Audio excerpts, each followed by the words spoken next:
Hello friends, welcome to Ayush commerce classes. आइए friend, आज हम एक बहुत ही बेहतरीन कॉन्सेप्ट लेकर आए हैं और आज का हमारा कॉन्सेप्ट है friend basic rule of the journal entries. तो फ्रेंड, अब यहाँ हम देखेंगे कि basic rule of journal entries है क्या चीज़। तो हमको कंफ्यूज नहीं होना पड़ेगा, इसलिए मैं आपको इस कॉन्सेप्ट को तीनों प्रकार के खातों के अंतर्गत कुछ ट्रिक्स बाहर निकालूंगा फ्रेंड, और उस ट्रिक को मैं आपको हाथों हाथ दूंगा और उस ट्रिक आप कभी भी उसको यूज करेंगे तो वो आपके लिए बहुत ही बेहतरीन होगा। और तो आइए फ्रेंड, मैं आपको इस कॉन्सेप्ट पे ले चलूं। तो फ्रेंड देखिए, आप हम सभी जानते हैं कि पूरे अकाउंट के अंदर तीन तरह के हमारे खाते होते हैं। पहला होता है फ्रेंड पर्सनल अकाउंट, जिसको हम कहते हैं व्यक्तिगत खाता। फ्रेंड, पर्सनल अकाउंट व्यक्तिगत खाता जो होता है वह पर्टिकुलर किसी आदमी के नाम के जैसा होता है। जैसे कि हम यहाँ कह सकते हैं कि राम का खाता, SBI का खाता, LIC का खाता, या किसी क्रेडिटर का खाता, या किसी डेबिटर का खाता। फ्रेंड्स, ये कहने का मतलब ये है कि पर्टिकुलर किसी व्यक्ति विशेष के जैसा, चाहे कोई कंपनी का नाम हो या किसी व्यक्ति विशेष का नाम हो, वो अकाउंट होता है फ्रेंड पर्सनल अकाउंट। और पर्सनल अकाउंट जिसको हम हिंदी में व्यक्तिगत खाता कहते हैं, तो इसमें हमको जर्नल एंट्री करने के लिए दो चीज़ों को ध्यान देना होता है फ्रेंड। क्या ध्यान देना होता है कि पर्सनल अकाउंट में एक व्यक्ति पाने वाला होता है और एक देने वाला होता है। तो पाने वाले को हम रिसीवर कहेंगे और देने वाले को गिवर कहेंगे फ्रेंड। तो इस तरह से इसके दो पार्ट्स होंगे, एक तो रिसीवर और एक दूसरा गिवर। ठीक फ्रेंड, अब यहां देखेंगे इसी तरह से दूसरा जो हमारा खाता होता है फ्रेंड, वो होता है हमारा रियल अकाउंट। रियल अकाउंट का मतलब हुआ वास्तविक खाता।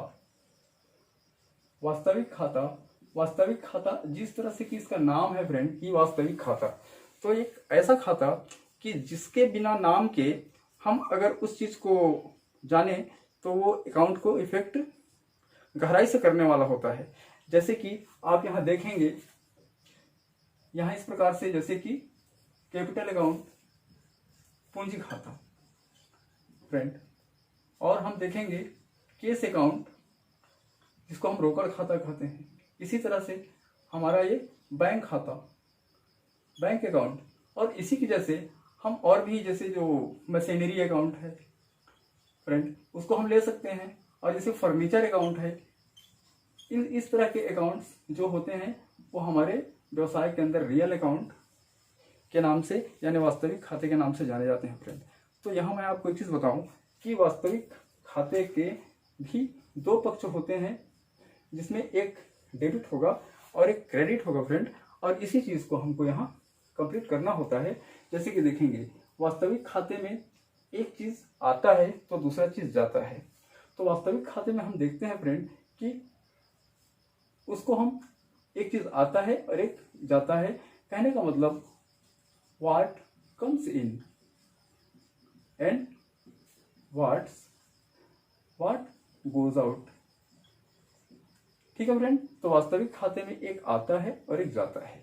अब इसी तरह से तीसरा जो खाता होता है फ्रेंड, उसको हम यहाँ देखते हैं तो हम पाते हैं कि उसका नाम हम यहाँ नॉमिनल अकाउंट रखते हैं।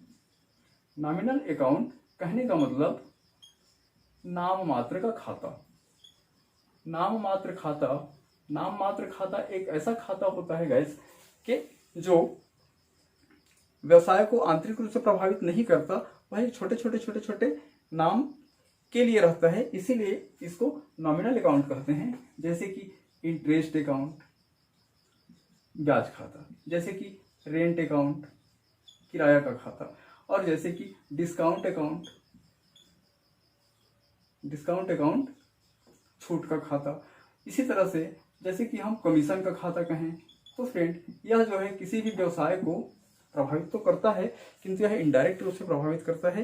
यह प्रत्यक्ष रूप से जिस तरह से कि वास्तविक खाता प्रभावित करता है ऐसा नहीं होता, इसलिए इसको अनरियल यानी कि अवास्तविक खाते के नाम से भी जानते हैं फ्रेंड। तो हम इसके भी दो पक्ष होते हैं। एक क्या होते हैं, एक समस्त प्रकार के व्यय होते हैं जिसको हम एक्सपेंसेस कह सकते हैं या फिर लॉसेस कह सकते हैं, और दूसरा होता है इनकम या फिर गेन्स। ठीक है फ्रेंड, तो इस तरह से 3 प्रकार के खाते होते हैं, और इन्हीं 3 प्रकार के खातों को प्रभावित करने वाले जो भी चीज होते हैं उन्हीं को हम जर्नल एंट्री में एक ट्रिक्स के माध्यम से याद करते हैं फ्रेंड। तो मैं यहाँ आपको 2 लाइन बताऊंगा, उस चीज को आप ऑनलाइन पे एक ट्रिक के जैसे यूज करेंगे तो आपके लिए वो बहुत ही आसान हो जाएगा फ्रेंड। तो देखिए फ्रेंड, डेबिट उनको करिए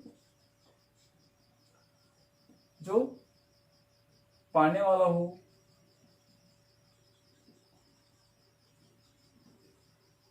उनको डेबिट करिए जो व्यवसाय में आता हो, उनको डेबिट करिए जो विभिन्न तरह के व्यय हों या हानियां हों। फ्रेंड, क्रेडिट उनको करिए जो देने वाला हो,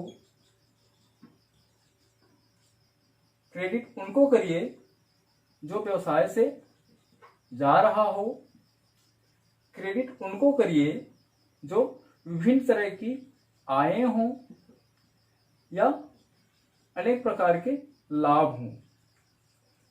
फ्रेंड्स, ये डेबिट और क्रेडिट करने का एक ट्रिक है, इसको आप ध्यान देंगे और इसी क्रम से इसको याद रखेंगे। पाने वाला हो यानी कि पर्सनल अकाउंट में जो रिसीवर हो फ्रेंड, व्यवसाय में जो आता हो, कहने का मतलब रियल अकाउंट में व्हाट कम्स इन जो आ रहा हो, व्यय और विभिन्न तरह की जो हानियां हैं, जो नॉमिनल अकाउंट में जो जितने भी एक्सपेंसेस हैं और जितने लॉसेस हैं उनको टोटल डेबिट करते हैं फ्रेंड। इसी क्रम में आप पर्सनल अकाउंट में जो गिवर हैं उनको क्रेडिट करिए फ्रेंड। रियल अकाउंट में जो व्हाट गोज आउट जो जाता हो उसको आप क्रेडिट करेंगे फ्रेंड। नॉमिनल अकाउंट में जितने भी तरह के इनकम और आय हैं या लाभ हैं उनको आप क्रेडिट करेंगे। तो ये जो 2 नियम हैं यही इस जर्नल एंट्री के बेसिक रूल्स होते हैं फ्रेंड, और ये एक बहुत ही अच्छा ट्रिक है। किंतु इन दोनों को अपनाने के पहले आपको 3 चीजों को और ध्यान देना होगा फ्रेंड। उनमें सबसे पहला है गुड्स, दूसरा होगा आपका क्रेडिट ट्रांजैक्शंस, और तीसरा होगा फ्रेंड वो होगा डिस्काउंट, जिसको हम कह सकते हैं ट्रेड डिस्काउंट और कैश डिस्काउंट। कहने का मतलब ये है फ्रेंड कि गुड्स में हमको किन बातों को सावधानी रखना पड़ेगा। तो देखिए, मान लीजिए कि जैसे मैं खिलौने का व्यापार करता हूँ, तो मैं जो भी माल खरीदूंगा तो वो मैं माल नहीं लिखूंगा, उसको मैं परचेस लिखूंगा फ्रेंड। जो भी चीज मैं बेचूंगा उसको खिलौना बेचने की बात नहीं लिखूंगा, उसको मैं सेल्स लिखूंगा फ्रेंड। तो इस बात को हमको देखना होता है कि पूरे अकाउंट के भीतर हमको गुड्स ना लिख के उसको परचेस और सेल लिखना होता है। इसमें दूसरी सावधानी हमको रखना होता है फ्रेंड कि क्रेडिट ट्रांजैक्शन। क्रेडिट ट्रांजैक्शन में क्या होता है कि जैसे देखेंगे हम कैश ट्रांजैक्शन में जहां कैश इफेक्टेड होता है, जैसे कैश आया तो हम कैश अकाउंट डेबिट लिखते हैं और कैश गया तो टू कैश अकाउंट लिखते हैं। तो उसी जगह फ्रेंड हमको क्या करना होता है, हमको पार्टिकुलर उस कस्टमर का नाम हमको लिखना होता है, ठीक है ना फ्रेंड। तो उस क्रेडिट ट्रांजैक्शन में हमको उस बात को ध्यान देना होता है कि जिस जगह हम कैश लिखने वाले होते हैं कैश ट्रांजैक्शन में, क्रेडिट ट्रांजैक्शन में जस्ट उस जगह पे उस पर्टिकुलर व्यक्ति का नाम आ जाता है फ्रेंड। तीसरी सावधानी आपको ये रखना होता है कि डिस्काउंट को आपको किस प्रकार से एंटर करना होता है। तो फ्रेंड, ट्रेड डिस्काउंट को हम एंट्री में शामिल नहीं करते हैं, हमेशा हम जो है कैश डिस्काउंट को ही शामिल करते हैं। तो फ्रेंड, कैश डिस्काउंट जब हम देते हैं तो जिस तरफ चाहे डेबिट में कैश हो तो डेबिट में ही डिस्काउंट होगा, क्रेडिट में अगर कैश हो तो क्रेडिट में ही डिस्काउंट होगा। इन तीनों बातों को हमको सावधानी बरतना पड़ता है फ्रेंड, और इन डेबिट और क्रेडिट के जो नियम अभी हमने सीखे इसको उसमें फॉलो अप करना होता है फ्रेंड। तो फ्रेंड्स इस ट्रिक को मैं आने वाले और नेक्स्ट वीडियो में आपको एक एग्जांपल के थ्रू और मैं क्लियर करने वाला हूँ फ्रेंड।